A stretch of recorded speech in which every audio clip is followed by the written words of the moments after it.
Hi subscribers, hi viewers. I want to explain why China won't go to war with Taiwan but will go to war over Taiwan.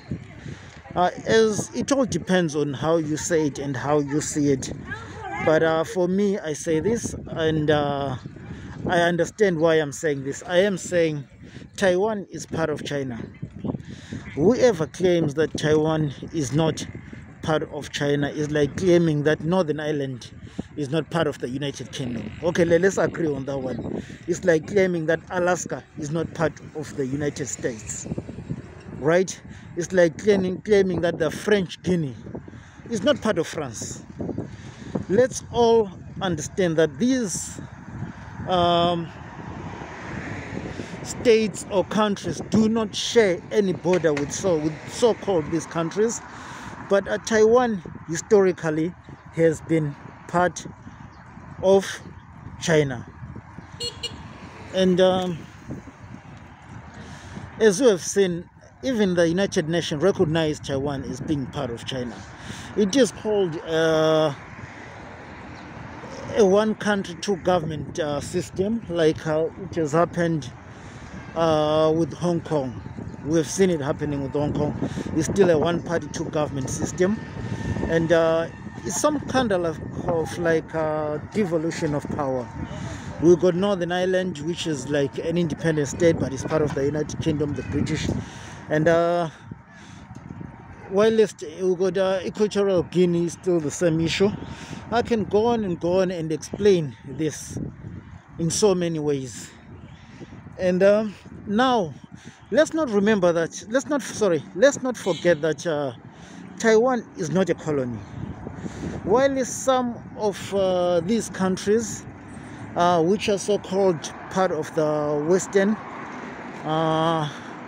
government system, or the devolutions, or whatever, independent states, whatever you want to call them, they were colonies. Taiwan has never been a colony. And the influence of separating Taiwan with China, it is some kind of like Western influence and natural influence, so that they can have leverage, or it is easy, they can dominate China some way, somehow. But so far it is failing.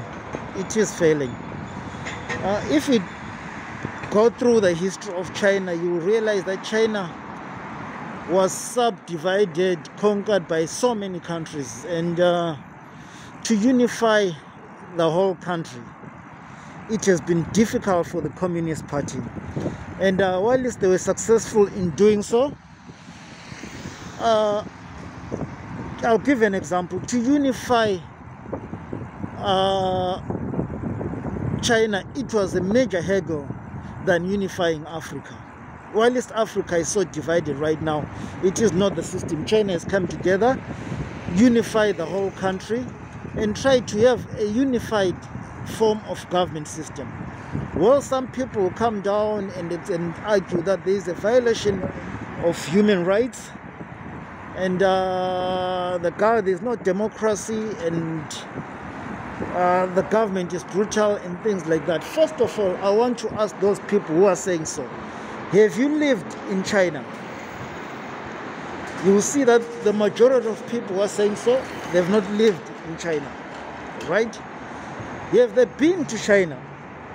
You understand that some people who are saying so, they've not been. The majority of people who are saying so, they've not even been to China, right?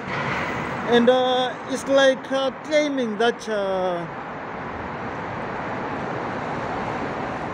Africa is a poor continent. That's another example. It's like claiming that Africa is a poor continent. And those people who say so, they've not been to Africa. And if you give an argument to say that all the minerals, all the natural resources that your countries are fighting over all come from Africa. Anything you can find in the world, you can find it in Africa, but not everything you can find in Africa. You can find it anywhere in the world. Africa is the biggest source and supplier of natural resources, of minerals, amongst other things. So Africa is not a poor continent at all. It is like propaganda. It is just like a system of how can I put this? It is a system of manipulation, media manipulation to really make people believe that Africa is a poor continent, right? All the foods that you see, that you eat in your tables, some of it comes from Africa. The cars, the phones that you are using, the TVs that you're watching, all those minerals, they come from Africa. How is Africa a poor country if whatever you have and whatever you depend on comes from that country? It's when you realize that the so-called West, which has got no resources, which has got no minerals, is the one that's poor. But they want to paint Africa as a bad country. Not going very far. And now I'm going back to the Chinese issue. China, the reason why China won't go to war with Taiwan is because it's like going to war with itself. And as we have seen, the military industry, the defense industry, is one of the biggest contributors in Western governments. That's what their economy is based on. But all that is disappearing because all the countries now, due to the evolving of technology, amongst other things, all the countries, they're becoming independent. They're being able to do their own things. They're being able to produce their own arms. No countries have been, now countries can be independent from, I call this manipulation of so-called the first world order, right? So which comes with the new world order. Well, I'll explain that into detail, but I'm not even expecting that. Actually saying the Western influence, that's how I'll say, that's the best way to say it. Meaning major NATO member states, Europe, the US, and Northern America. Those are the biggest bullies in the world. Now China has understood, and no wonder why China does not go to war. How many conflicts has the US been in the last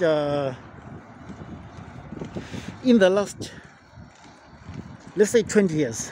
How many conflicts have there been to? How many regime changes have they facilitated? Including, I'm not only talking about the US, I'm talking about some of the members, NATO member states. Let's look at France, let's look at the United Kingdom. And how many regime changes, so-called wars of peace, wars of democracy, have there been to?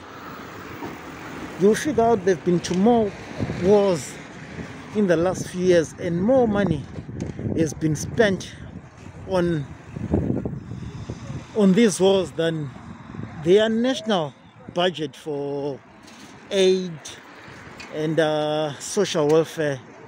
But they continue to fight these wars to make claiming that the nations are poor and everything. And we always see this day in, day out. China does not see any need to go to war, and it will not go to war because it understands that wars are costly. It understands China has not been to war for quite a long time. And I guess the last war China had been to, and for that I'm sure, is the last war China has been to is the Vietnam War. And if you check when was the Vietnam War and how long ago was it fought,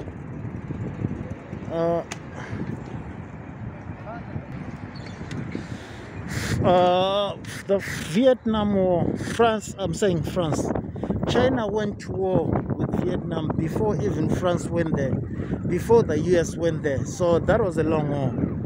Sorry, an old war. Yeah, so in so saying, that's what happens. That's how things happen. And that's how I explain that China does not see any need or necessity to go to war with Taiwan. Now I will explain. Oh, this is part of old area. These are old houses. I haven't seen these kind of houses or apartments for a long time now. So anyway, now I want to explain why China will go to war over Taiwan. Because any country, because China, I'm not saying because any country, Taiwan is part of China. So China messing around in China's internal affairs, it will be a declaration of war. As much as any country influencing Alaska to be independent from the United States and vowing to support Alaska militarily to separate with the United States. And it's just the same as sponsoring the Northern Ireland of France to separate from the United Kingdom. Right? Do you see those things, how these effects I'm talking about? These are crucial matters and crucial effects that people need to understand, that a country's sovereignty is not something to mess around with. We have seen the bullying mentality, the bullying tactic. We can say the colonization tactic mentality of the West, which continues to happen. And but the world has grown out of that. The world now understands, and I cannot say the world, but the majority of people, it only takes a studying and the understanding of global politics, not only believing in the media. I was one person who actually saw the West, and grew up after the Western influences. I've lived in the West. I'm not saying, and these things I don't like about China, and these things I like about the West. These things I like about China, and these things I don't like about the West. But at the end of the day, the world has become a global society, a global community, and what happens at the end will happen. But this is just a game of politics for the majority of us. So we will be spectators and just watch, keep quiet, observe, and applaud where there is need to applaud, and criticize where there is need to criticize. Do not, if you watched the video until now, please do not forget to subscribe to the channel, like the video, and leave a comment.